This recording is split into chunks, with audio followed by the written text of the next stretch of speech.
성도 52주 가운데 오늘 첫 주일 신년 주일이죠. 우리가 서로 축복하면서 인사하겠습니다. 예수님 때문에 행복합니다. 예수님 때문에 행복합니다. 또 예수님 때문에 행복한 삶이 되시기 바랍니다. 예수님 때문에 행복한 삶이 되시기 바랍니다. 네, 주님 때문에 2026년도 기쁘고 행복한 저와 여러분 우리 미랄교 모든 가족들 되기를 축복합니다. 오늘 말씀의 제목도 그렇고 주보에 적혀 있지만 저의 목회 철학은 기쁨과 행복이에요. 우리가 신앙생활할 때에 아, 기쁘고 행복하게 이 땅에서 살아가는 그 신앙이 참으로 중요한데 신앙생활할 때 우리는 행복하게 기쁘게 하지 못하는 경우가 너무도 많이 있음을 볼 수 있습니다. 주님께서도 항상 기뻐하라 이렇게 말씀하시지 않습니까? 그 기뻐하는 삶이 그리스도 예수 안에서 너희를 향하신 하나님의 뜻이니라 이렇게 말씀하고 있어요. 그래서 행복한 기쁜 그런 삶을 살기를 원하는데 우리가 신앙생활하는 데 있어서 핵심은 근심, 걱정, 문제, 두려움, 해결에 있지 않습니다. 신앙생활의 핵심은 구원에 있지요. 문제 해결은 그 다음이에요. 예수 믿어도 문제가 해결 안 될 때도 있어요. 예수 믿어도 실패할 수도 있고 낙심할 때도 있어요. 우리의 신앙생활의 핵심은 문제 해결이 아니라 구원이다. 영혼 구원이다. 하나님 나라를 추구하며 살아가는 것, 이 땅에서 또한 하나님 나라를 이루면서 기쁘게 행복하게 살아가는 것. 이것이 바로 우리 신앙생활의 목표가 되어야 되고 핵심이 되어야 된다라고 성경은 늘 우리에게 그렇게 가르쳐 주고 있는 것입니다. 신앙생활하면서 근심과 걱정으로 신앙생활 하시는 분들이 참 많아요. 예배 드리는 데에도 그 근심을 내려놓지 못하고 수고하고 무거운 짐진 자들아 다 내게로 오라 이렇게 말씀하시지 않습니까? 그런데 그 짐을 계속 자기가 가지고 있으려고 해요. 기쁜 행복한 삶이 이어질 수가 없을 것입니다. 섬김과 헌신에 있어서도 기쁨 없이 부담으로 봉사하시고 섬기는 분들이 참 많이 있어요. 기쁨 가운데에서 하나님 주신 그 만족 가운데에서 우리가 하나님을 섬기고 성도를 사랑해야 되는데 내가 항존직이니까 내가 미랄교회에 40년 나왔는데 이런 수식어가 참 많이 웃습니다. 그렇다 보면 한 주 한 주 지내는 게 기쁨이 없어요. 때로는 또 불평하고 원망이 가득한 모습으로 신앙생활하는 그러한 심령들도 있습니다. 네. 늘 근심이 가득해요. 음, 얼굴에 환한 미소가 있고 사랑하는 우리 주님을 만나러 왔지 않습니까? 네. 사랑하는 사람을 만나러 가면 기대가 되잖아요. 오늘은 무엇을 먹을까? 어디를 갈까? 내가 오늘 선물을 사가지고 왔는데 좋아할까? 기뻐할까? 이렇게 기대가 있지 않습니까? 근데 예배 드리러 오는데 하나님을 만나러 왔는데 아이고 하나님 나 죽겠어. 얼굴에 근심이 가득해가지고 기쁨이 하나도 없어요. 우리가 하나님께 예배 드리는 것은 나의 감정, 나의 두려움을 떨쳐버리기 위해 예배 드리는 게 아니에요. 프로스퀘네오라고 하지 않습니까? 경배하다, 엎드리다라는 말이 바로 예배입니다. 하나님 앞에 우리는 예배하는 피조물이에요. 세상의 모든 창조물은 하나님을 찬양하고 경배하게 되어 있습니다. 우리의 감정은 그 다음의 문제예요. 그렇기 때문에 두려움과 근심과 걱정으로 예배의 자리에 나오는 것 하나님이 기뻐하시지 않는 거예요. 그래서 우리는 항상 기쁜 마음으로 그렇기 때문에 우리가 어떻게 일주일을 보내야 하고 주일 한 날 예배를 성경에서 예배는 주일 예배밖에 없습니다. 나머지는 예배가 아니라 다 기도회예요.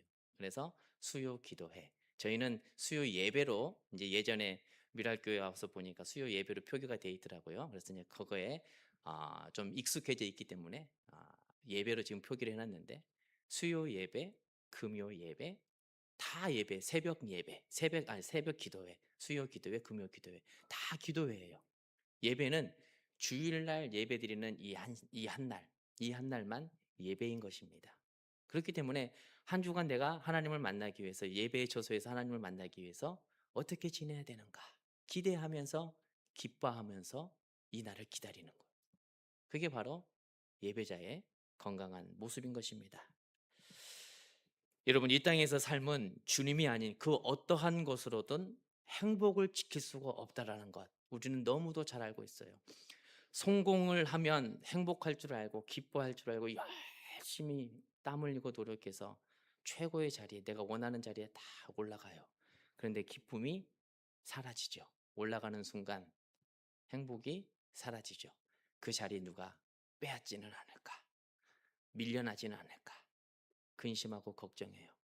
많은 재물이 있으면 내가 행복을 추구하고 누릴 수 있을 것 같아서 열심히 재산을 모았는데 그거 빼앗기지 않기 위해서 지키기 위해서 오히려 하나님 주신 감사하는 마음이 사라지고 불안과 불평으로 가득하게 돼요. 사랑하는 가족들 한 곳에 모여서 하나님을 기뻐하며 예배했던 그 가족의 모습이 물질로 재물로 인해서 균열이 생기고 하나님을 기뻐하지 못하는 그러한 삶을 살아가게 된다는 것이죠. 여러분 이렇게 사는 인생은 행복한 인생이 아닐 것입니다. 성경에서 말씀하는 기쁜 인생도 아닐 것입니다. 많은 것을 가지고 있어도 두려움과 근심과 걱정에 매여 있다면 그 삶에는 행복이 머무를 수 없을 거예요. 그냥 지나가요. 기쁨도 그냥 순식간에 지나가요. 그리고 늘 걱정하고 근심하고 두려워하며 살아가죠. 그러나 성경은 하나님 중심성, 우리의 가치와 생각과 마음이 예수 그리스도로 채워질 때에 우리의 삶은 행복을 누릴 수 있다. 성경은 그렇게 선포하고 있습니다. 그렇습니다, 여러분. 예수로 가득 채워지는 인생은 물질이 조금 부족해도 건강이 조금 연약해도 행복을 누릴 수가 있는 것이에요. 여러분 2026년도 예수로 가득 채워지는 복된 한 해가 되기를 축복합니다. 예수님 때문에 기뻐하고 행복한 그러한 삶이 되시기를 축복합니다. 그렇다면 우리가 어떻게 하면 우리 인생을 예수로 채울 수 있는지 오늘 말씀을 통해서 그 한 가지 비밀만 확인하고자 합니다. 오늘 성경에서는 그 비밀을 말씀이다라고 증거하고 있습니다. 그리고 성경은 말씀이 곧 하나님이시다라고 선포하고 있습니다. 2절 말씀에 오직 여호와의 율법을 즐거워하여 그의 율법을 주야로 묵상하는 자도다. 믿음과 영생의 책이 요한복음 아닙니까? 그 요한복음 1장 1절에서는 말씀이 곧 하나님이시다라고 우리에게 증거하고 있어요. 태초에 말씀이 계시니라 이 말씀이 하나님과 함께 계셨으니 말씀은 곧 하나님이시니라. 말씀으로 가득 채워지는 인생이 예수로 가득 채워지는 인생이고 하나님의 통치와 다스림 가운데에 머무를 수 있는 가정이다라고 성경은 증거하고 있는 것입니다. 그렇게 성경은 저와 여러분을 향해서 하나님을 기뻐하라고 말씀하고 있어요. 네. 말씀으로 채워지면 우리의 삶이 기쁨이 넘치고 복이 임하게 되는데 그걸로 끝나는 것이 아니라 복 받는 걸로 끝나는 것이 아니라 하나님을 기뻐하라 이렇게 말씀하고 있습니다. 여러분 하나님을 기뻐하라는 것과 하나님을 기쁘시게 하라는 것은 엄청난 차이가 있어요. 그런데 우리 신앙생활하는 모습을 가만히 듣다 보면 하나님을 기쁘시게 하기 위해서 너무도 부단히 애쓰며 살아가는 모습을 마주하게 됩니다. 하나님을 기뻐하는 것이 우선순위에 있음을 성경은 말씀하고 있어요. 시편 37편 4절에 보면 여호와를 기뻐하라 그가 내 마음의 소원을 내게 이루어 주시리로다. 아멘. 여호와를 기뻐하라 부탁하는 것도 아니고요. 명령하고 선포하고 있어요. 그렇게 살아갈 때에 마음의 소원, 우리가 하나님을 바라보며 나아가는 모든 기도의 제목들이 응답이 되어진다라고 성경은 약속하고 있습니다. 물론 하나님을 기쁘시게 하는 생활에 있어서도 서신서를 보면은 우리에게 말씀하고 있는 것을 확인할 수는 있습니다. 사도 바울은 데살로니가전서 2장 4절에 우리 마음을 감찰하시는 하나님을 기쁘시게 하려 함이라. 그리고 로마서 12장 1절에서도 너희 몸을 하나님이 기뻐하시는 산 제물로 드리라. 하나님을 기뻐하시는 일을 힘써 행할 것을 말씀하고 있지만 우선순위가 하나님을 기뻐하는 거예요. 네. 하나님을 기쁘시게 하기 위해서 봉사하고 섬기고 헌신하는 것은 그 다음 문제라는 것이죠. 하나님을 기뻐하라는 것은 관계성이고 하나님을 기쁘시게 하라는 것은 하나님의 뜻에 순종하는 행위이고 실천력입니다. 하나님을 기쁘시게 하는 것은 내가 기쁘지 않아도 의무감과 책임감으로 얼마든지 할 수가 있는 일이에요. 우상을 섬기듯이 신앙생활을 하는 사람이 바로 여기에 해당합니다. 우상을 섬기는 사람들 가만히 보시기 바랍니다. 그 사람들은 기쁨이 없어도 본인들의 목적과 본인들의 갈증을 해결하기 위해서 산으로 들로 막 찾아가요. 찾아가서 무언가를 계속 갖다가 바칩니다. 마치 우는 아이가 울면은 사탕을 주거나 맛있는 것을 줘서 달래서 울음을 그치게 만드는 것처럼 우상에게 재물을 계속 갖다가 바치는 거예요. 이걸 드리면 좋아할까? 저걸 드리면 우리 가정이 복을 받을까? 이걸 하면은 이 사업이 복을 받을까? 내가 그 신하고의 관계성은 상관도 없는 거예요. 그냥 내 목적과 내 갈증을 해소하기 위해서 계속 찾아다니면서 무언가를 바치면 되는 겁니다. 그런데 참으로 안타깝게도 신앙생활을 그렇게 하시는 가정들, 성도들이 의외로 많다라는 것이에요. 주술과 미신을 따르고 세상의 헛된 신을 따르는 사람들 가만히 보시기 바랍니다. 근심과 걱정이 늘 가득해요. 기쁨이 없어요. 신에게 무언가를 계속 내어줍니다. 관계 중심이 아니죠. 행위에만 집중되어 있습니다. 그런데 하나님을 기뻐하는 신앙인, 성도, 그리스도인들은 다르다라는 거예요.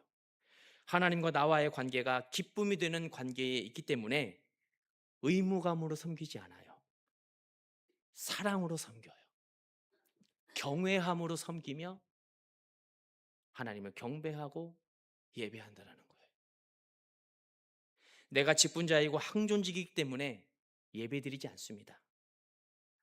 내가 하나님의 자녀이고 우리는 하나님의 피조물 또 우리의 아버지가 되기 때문에 그 관계성에 감사해서 하나님 앞에 예배하러 나오는 거예요. 하나님 앞에 봉사하고 섬기고 지역사회를 섬기는 일을 감당하는 것입니다. 하나님과 우리의 관계를 우리가 충분히 이해를 하고 믿을 때에 하나님께서 주신 기쁨을 누리면서 살아갈 수가 있는 거예요. 하나님을 기뻐하는 것과 하나님을 기쁘시게 하는 것. 신년 첫 주일부터 너무 어렵습니까? 네.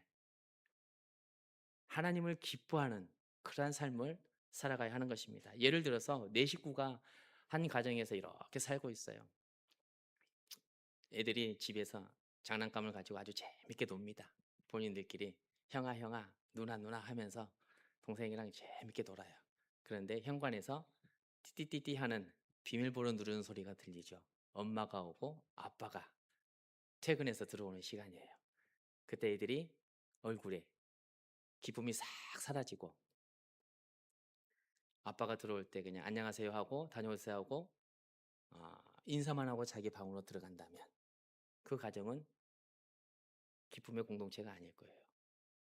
그러나 반대로 어, 부모님이 집에 이렇게 올 때에 손에 아무것도 가지고 오지 않습니다.